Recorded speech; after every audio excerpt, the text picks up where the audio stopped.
Episode की शुरुआत में तानजीरो हैंतेंगू पर हमला करते हुए सोचता है, ये बहुत छोटा है, इसके गले पर एम करना बहुत मुश्किल है, पर मैं ये कर सकता हूँ। और तभी हमें हैंतेंगू की जीप पर टायर लिखा दिखाई देता है और तभी तानजीरो को उसके पीछे किसी के होने का एहसास होता है और वो सोचता है, आखिरकार ये कौन है? ये उन चारों की तरह बिल्कुल स्मेल नहीं कर रहा। आखिरकार क्या आ रहा है और मुझे क्या करना चाहिए? और अभी मुझे अपनी पूरी जान लगा के इसके गले को काटना ही होगा, पर इसे काटना बहुत मुश्किल है। मैं इसके आगे अपनी तलवार को नहीं लेकर जा पा रहा हूँ। लगता है नेजुको के खून का असर अब खत्म हो गया है। तब गेन्या तानजीरो को पीछे हटने के लिए कहता है। तब तानजीरो सोचता है, मैंने गलत डिसीजन लिया है, गेन्या मेरी वजह से शूट नहीं कर पा रहा है। और तभी तानजीरो के ऊपर एक हमला होता है जिससे वहाँ एक बहुत बड़ा धमाका होता है और हम देखते हैं वहाँ बहुत सारे वोटन ड्रैगन्स आ जाते हैं जो कि तानजीरो के ऊपर हमला करने लग जाते हैं।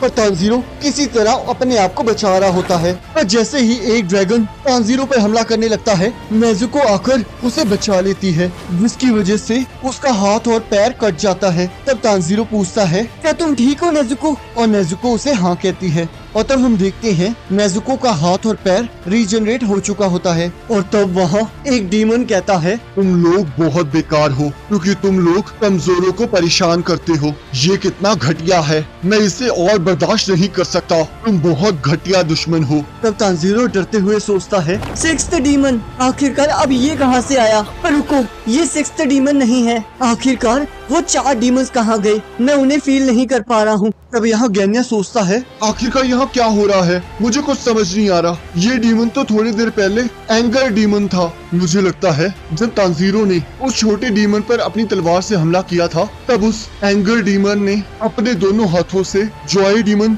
और प्लेजर डीमन को पकड़ लिया था और उन दोनों को पूरी तरह एब्सॉर्ब कर लिया था। और जैसे ही मैंने पलक झपकी, तब उस एंगर डीमन ने तीसरे डीमन को भी एब्सॉर्ब कर लिया और तब वो एंगर डीमन इस फॉर्म में ट्रांसफॉर्म हो गया। आखिरकार ये सारे डीमंस क्या इकट्ठे हो चुके हैं? इस बार तो ये स्प्लिट भी नहीं हुआ, पर अब ये बहुत जवान लग रहा है। ये तो एक बच्चा लग रहा है और ये बॉडी बिना मेन बॉडी के जुड़ी हुई है। तभी तानजीरो देखता है वो डीमन मेन बॉडी को छुपाने लगता है और तानजीरो उसे रुकने के लिए कहता है। और जैसे ही वो डीमन तानजीरो को गुस्से से देखता है, तानजीरो पूरी तरह से शॉक हो जाता है और सोचता है, यहाँ सांस लेना भी मुश्किल हो रहा है। आखिरकार ये कितना ताकतवर है, मेरे दिल में दर्द हो रहा है। तब वो डीमन कहता है, क्या हुआ? तो क्या जो मैं कर रहा हूँ तुम्हें कोई प्रॉब्लम है? दुश्मनों, जल्दी जवाब दो। तब यहाँ गेन्या सोचता है, इसकी आवाज और इसकी प्रेजेंस बहुत हैवी है। मैं अपनी ताकत खो रहा हूँ। अब तो मेरे लिए बड़ा होना भी मुश्किल हो रहा है। तब तानजीरो कहता है, आखिरकार तुम विलन्स क्यों हैं? तब वो डीमन कहता है, क्योंकि तुम कमजोरों को परेशान करते हो और इससे पहले तुमने एक छोटे से आदमी को मारने की कोशिश की थी जो कि तुम्हारे हाथ से भी छोटा था। तुम कितने शैतान हो। तुम जो कर रहे थे वो बहुत बुरा काम था। तब तानजीरो कहता है, कमजोर? आखिरकार तुम किसे कमजोर कह रहे हो? अपनी बकवास बंद करो। तुम लोग बस भूख के प्यासे हो और मुझे पूरा यकीन है कि तुमने अब तक 200 से भी ज्यादा लोगों को खा लिया होगा। आखिरकार वो लोग तुम्हारे लिए क्या थे? क्या उन सभी ने ऐसा कुछ किया था जिसकी वजह से उन्हें मरना पड़ा? अब इतने सब लोगों को मारने के बाद तुम खुद को बेकसूर मानते हो। तुम लोग बहुत घटिया हो, तुम्हें माफ नहीं किया जा सकता। तुम एक शैतान हो, तो इसलिए मैं खुद तुम्हारा गला काटूंगा। और यहाँ गेन्या सोच रहा होता है, ये डीमन कितना ताकतवर है, मैं तो यहाँ से हिल भी नहीं पा रहा हूँ। तब वो डीमन कहता है, क्या तुम्हारी बातें खत्म हो गई? तब तानजीरो कहता है, मैं खुद तुम्हारा गला काटूंगा। तब वो डीमन कहता है, तो क्या जिन लोगों को मैंने खाया वो तुम्हारे रिलेटिव्स थे? तब तानजीरो मना करता है। तब वो डीमन कहता है, फिर तुम्हें इस बारे में चिंता करने की कोई जरूरत नहीं है। तब तानजीरो कहता है, ये मेरे चिंता करने ना करने की बात नहीं है, मैं बस ये चाहता हूँ कि कोई और उस दर्द को ना फील करे। तब वो डीमन कहता है, तुम्हें ये सब कुछ सोचने की जरूरत नहीं है। तब तानजीरो कहता है, तुम्हें किसी ह्यूमन की मदद करने के लिए कुछ सोचने की जरूरत नहीं है। तुम ये बात नहीं समझ पाओगे क्योंकि तुम एक जानवर हो। और तब वो डीमन तानजीरो पर हमला कर देता है और यहाँ हम देखते हैं मिस हाशिरा अभी भी कैद होता है। तब ग्योको कहता है, किसी को तड़पते हुए देखने में कितना मजा आता है, इससे मेरी क्रिएटिविटी और भी ज्यादा बढ़ती है। वैसे सच बताऊं तो मैं ये देखना चाहता हूँ कि तुम इसे कब तक संभाल पाओगे, और मुझे उससे पहले उस घर के अंदर कुछ चेक करना है। पता नहीं उसके अंदर ऐसा क्या है जिसे तुम बचाने की कोशिश कर रहे हो। और तब ग्योको अपने पोर्ट के अंदर वापस चला जाता है। तब मिस हाशिरा सोचता है जितनी हवा मेरे लंग्स में बची है उसकी मदद से मैं यहाँ पर बस एक ही अटैक परफॉर्म कर सकता हूँ। मिस्ट ब्रीथिंग, फर्स्ट फॉर्म, लो क्लाउड्स, डिस्टेंट हेज। और हम देखते हैं वो वहाँ से बाहर नहीं निकल पाता और सोचता है मैं इसे अपनी थ्रस्टिंग टेक्निक से भी नहीं तोड़ पाया, पर शायद ये मेरी खराब तलवार की वजह से है। अब कुछ नहीं हो सकता, मैं मरने वाला हूँ। काश यहाँ कोई बैकअप होता, पर मास्टर मैं अब मरने वाला हूँ। अब मुझे लगता है आपको तो नई और हाशिरा को ढूंढना होगा। और तभी मिस हाशिरा को तांजीरो की आवाज सुनाई देती है जो कि उससे कहती है आखिरकार तुम ऐसा क्यों सोच रहे हो, किसी को नहीं पता कि फ्यूचर में क्या होगा। तो मिस हाशिरा सोचता है आखिरकार ये कौन है, तांजीरो ने तो ये बात कभी नहीं कही थी, आखिरकार ये किसने कहा था। और तब यहाँ कानामोरी ग्योको को उस घर के अंदर आने से रोक रहा होता है। तो ग्योको कहता है तुम्हें पता है ना ये बेकार है। रुको, क्या तुम मुझसे सच में लड़ना चाहते हो, ये कितना बेकार है। और तब जैसे ही कानामोरी ग्योको पर हमला करने लगता है, ग्योको उस पर हमला करके उसे नीचे फेंक देता है और कहता है आखिरकार तुम इस घर को क्यों बचाना चाहते हो, लगता है विलेज चीफ यही है। और यहाँ हम देखते हैं नेजुका तांजीरो की तलवार ठीक कर रहा होता है और सोचता है ये कितने कमाल का स्टील है। तब ग्योको सोचता है ये तो मुझे बहुत यंग लग रहा है, मुझे नहीं लगता ये विलेज चीफ है। और नेजुका को बुलाने लगता है। और नेजुका उसकी बात को इग्नोर करते हुए ये सोच रहा होता है कि आखिरकार ये तलवार किसने बनाई है, ये तो बहुत कमाल की है। आखिरकार उसने क्यों अपना पूरा नाम इस पर नहीं लिखा, यहाँ सिर्फ एक ही लेटर है।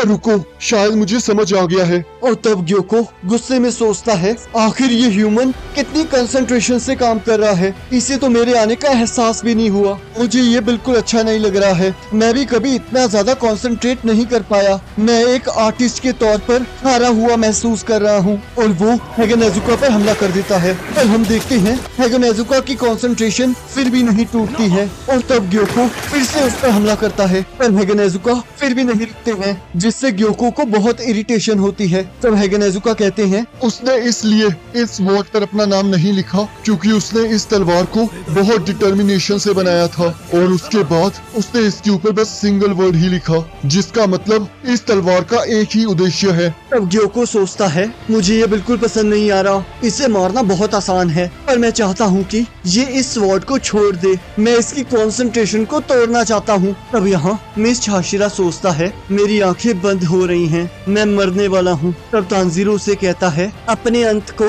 खुद मत डिसाइड करो। तब मिस हाशिरा सोचता है तुमने मुझे ये कभी नहीं कहा। तब तांजीरो कहता है इतनी जल्दी हार मत मानो, कोई तुम्हें बचाने जरूर आएगा। तब मिस हाशिरा सोचता है तुम आखिरकार ये क्या कह रहे हो, आखिर में किसी के आने की उम्मीद रखना बहुत बुरी बात है। तब तांजीरो कहता है एक पर्सन एक हद तक ही कुछ कर सकता है, इसलिए लोग इकट्ठे मिलकर काम करते हैं। तब मिस हाशिरा सोचता है कोई मेरी मदद नहीं कर सकता क्योंकि बाकी सभी लोग मुझसे कमजोर हैं, मुझे पहले ही सब कुछ ठीक कर देना चाहिए था, पर मैंने बहुत गलत डिसीजन लिया, मैंने अपनी ताकत को बहुत ज्यादा समझा क्योंकि मुझे लगा मैं एक हाशिरा हूँ। तब तांजीरो कहता है तुम गलत नहीं हो म्यूचिरो, सब कुछ ठीक हो जाएगा। तब मिस हाशिरा सोचता है मैं अब मरने वाला हूँ क्योंकि मैंने बहुत गलतियाँ की हैं। और तब यहाँ कोतेत्सु मिस हाशिरा की मदद के लिए वहाँ आ जाता है और कहता है मैं आपको यहाँ से बाहर निकाल कर रहूंगा, मैं आपको बचा लूंगा। आखिरकार ये है क्या, ये एक जेली की तरह क्यों लग रहा है।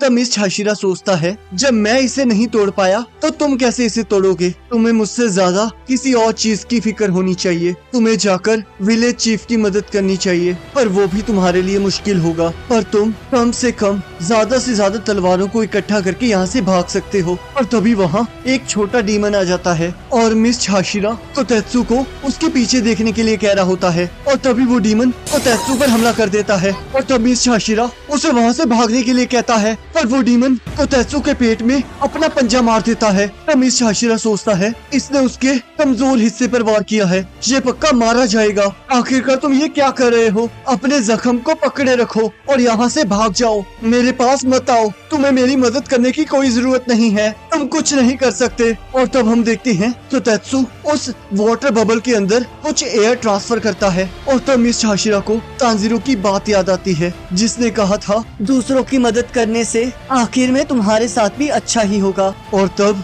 एक और पर्सन कहता है, जब ह्यूमंस को किसी की मदद करनी होती है तब उनकी स्ट्रेंथ का कोई मुकाबला नहीं कर सकता, समझे म्यूचिरो? और तब यहाँ मिस्ट हाशिरा सोचता है, मैं जानता हूँ, mist breathing second form 8 layer mist. और हम देखते हैं वो उस वाटर बबल को तोड़ देता है और सोचता है, अब मुझे याद आया तांजीरो, मेरे फादर की भी आंखें तुम्हारे जैसी रेड थी। और इसी के साथ एपिसोड खत्म हो जाता है। अब अगर आपको ये वाला एपिसोड अच्छा लगा है तो नीचे लाइक का बटन है, उस पर क्लिक कर देना और चैनल पर नहीं हो तो सब्सक्राइब कर देना। अब नेक्स्ट एपिसोड का लिंक आपकी स्क्रीन पर आ रहा होगा और उस पर क्लिक करके अगले एपिसोड को देख सकते हो।